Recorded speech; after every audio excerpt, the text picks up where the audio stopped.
To all of you interested in astronomy and what's happening in astrophysics, let's see if we can look at what happened this week. So first of all, as you can see here on my viewer here, we can see that a couple weeks ago we had a meteor that could be witnessed up in Spain. So here we have a meteor. So here what we have meteoroids that are in space.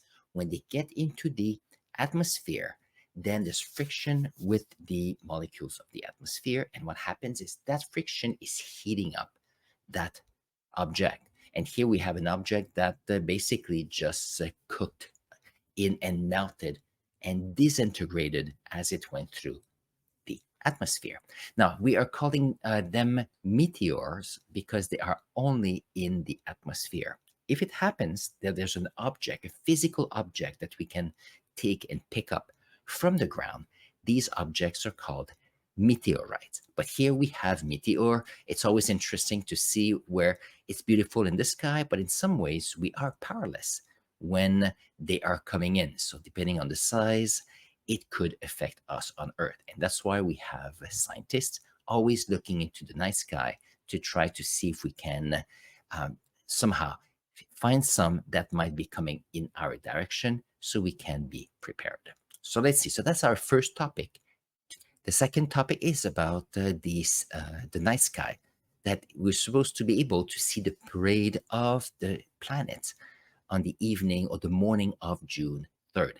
Now here I'm going to show you what to expect, but at the same time, how this information has, I think, have been put out to the public, and it's out of proportion because it's unlikely, if not impossible, for most to see the 6 planets in the morning.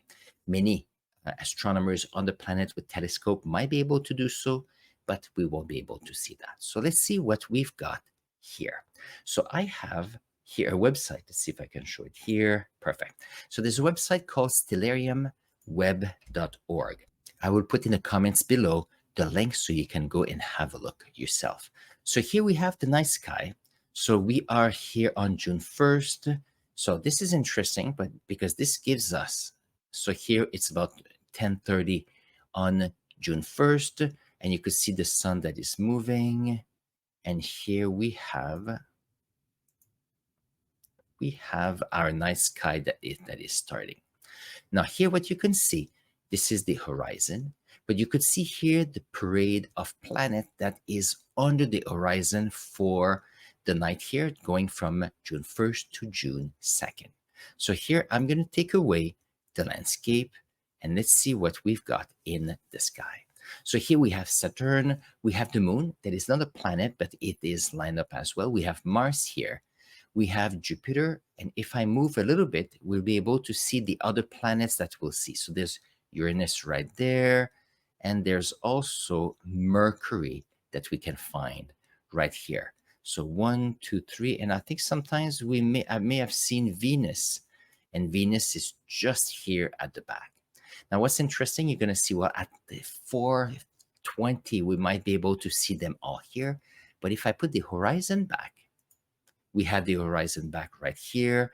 So if we go from 4:19 all the way to about 5, like this, so what you'll notice is that we have the sunrise, and then we have, that's true, all the planets lined up.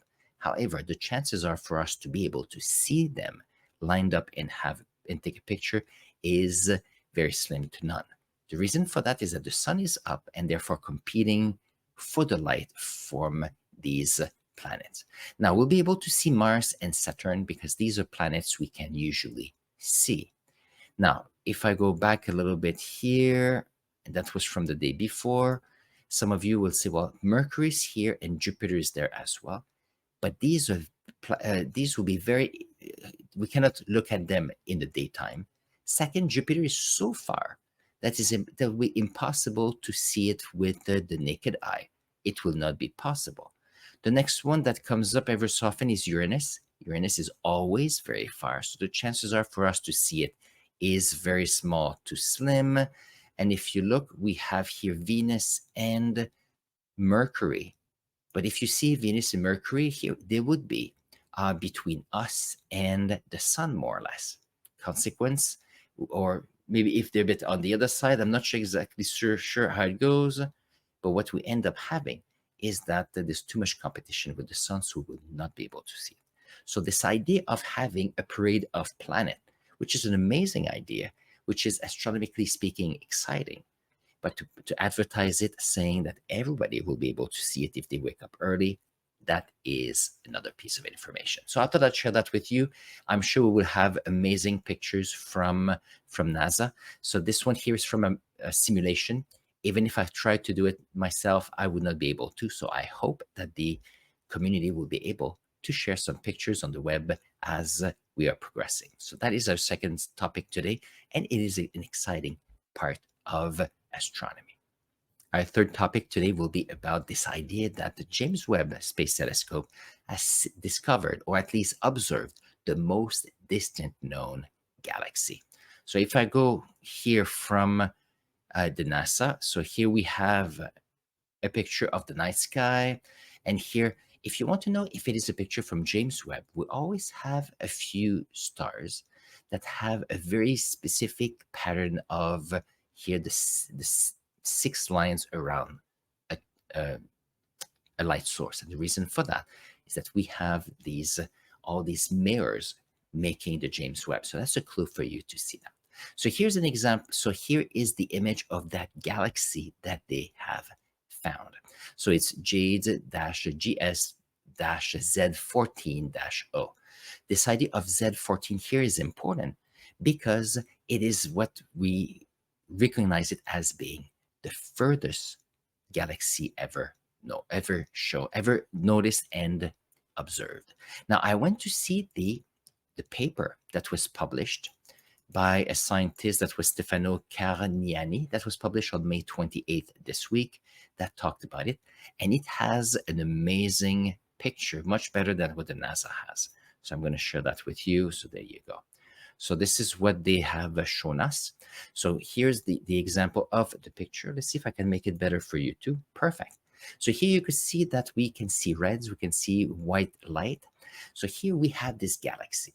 So first of all, the big question is, how do we know that it is a galaxy? First of all, it doesn't have a single point. So it doesn't have a single point, therefore it's not a star. That's what I mean.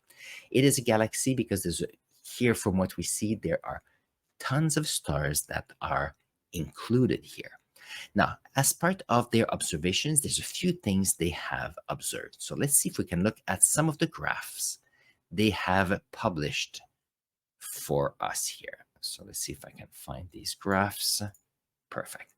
So when you look at the graphs from JADES-GS-z14-0, so here we have this graph here with the wavelengths of light or energy coming towards us. So when we have something, when we look at a star or galaxy, we can see something similar to this. What's interesting is, from what I've known, so why would they be able to know that it is a galaxy, for example, when you are looking at, how can I say that? When you're looking at the light emitted by that cluster of stars, you have a graph that is like this. Let's go back to NASA and see what they have to show us to help us. There we go.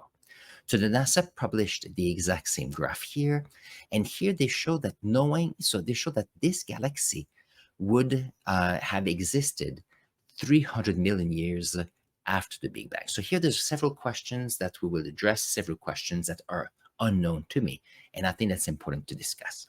So first of all, we have this trend right here. Now, to know and to put an age on that galaxy, they are using this break here that is called the Lyman alpha break. So the first question I had is, what is this? So let's look at a good definition of that. So the Lyman break galaxies, what they have is that, so let's see if I can make this a little bit smaller. So when you look at filters towards a light source where it's a galaxy, we have here the ultraviolet filter, the green filter, and the red one here. So what we notice is that you add all of these colors and you have the trend. But what's interesting with this is that this ultraviolet filter here has, so the the shortest of the wavelength, they do not show when it is a galaxy. And the reason for that, from what I've read, is that when you have a galaxies and you have very short wavelengths, these wavelengths are absorbed by hydrogen atoms, but also the dust and the matter that is in that area. So what happens is that if this energy is being absorbed, that means that only the other colors here will be shown. So here you could see if you have ultraviolet and then you have the other colors shown. And that is a clue that we have a galaxy. So that is the first thing that was exciting. Now, from this, how do they get this idea that it will be 300 million years after the Big Bang? In the same paper, they also mentioned that on top of being able to see that galaxy, that it shows that there's a redshift. Redshift means that the galaxy is moving away from us. So that's the first thing. So if it's moving away from us, there's a few reasons why that would be. Either because we're on the same side of this idea of the Big Bang, and then the galaxy is moving away, or if you think of a Big Bang in a third dimension, maybe it will be on the other side of where the Big Bang would be. That is to be discussed. Now, if you look at this graph right here, we notice that the redshift they would see would be some of the earliest of these galaxies. So we have here the JADES-GS-z14. So here the redshift will be 14, which would be one of the biggest redshift we've seen. So that means that they would suspect that this galaxy will be 300 million years old. Now, that raises some questions, because in order to have galaxies, you need thousands, if not millions, of stars that need to be made of particles, hydrogen, for example, helium, and then you have compression, you get a protostar, and then you have a star that starts. So that's the first thing. Now, our sun is about 5 billion years old. So that means that, think about it, 5 billion years old. We say, well, it is fairly late in the Big Bang, but still, it is our sun and it is 5 billion years old. So to be able to have galaxies with millions of these stars that would have been created within 300 million years from the Big Bang, think about what needed to happen. We needed to have a Big Bang, the rapid cooling of our of the heat after the Big Bang. Then after a couple 100,000 years, then it will be the creation of electrons and protons, so you have our particles.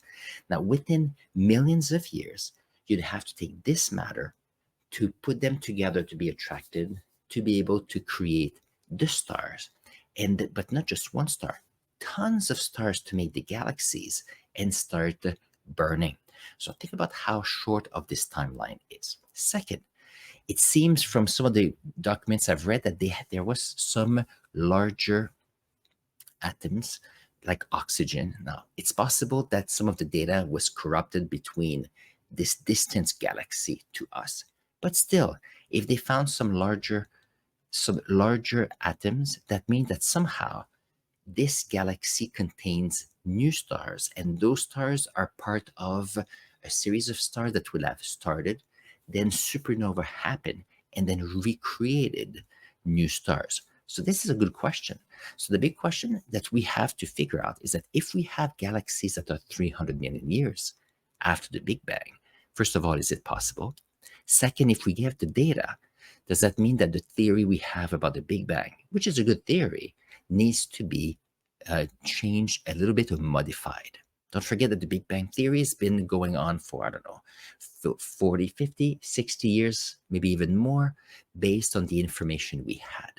The Hubble telescope brought us more information so we could refine the Big Bang theory. However, with the James Webb telescope having new data, will this data need for us, will be creating a need for us to change the Big Bang theory? And that's a good question, because don't forget that the Big Bang theory is a theory based on the data we have to best fit what we think happened.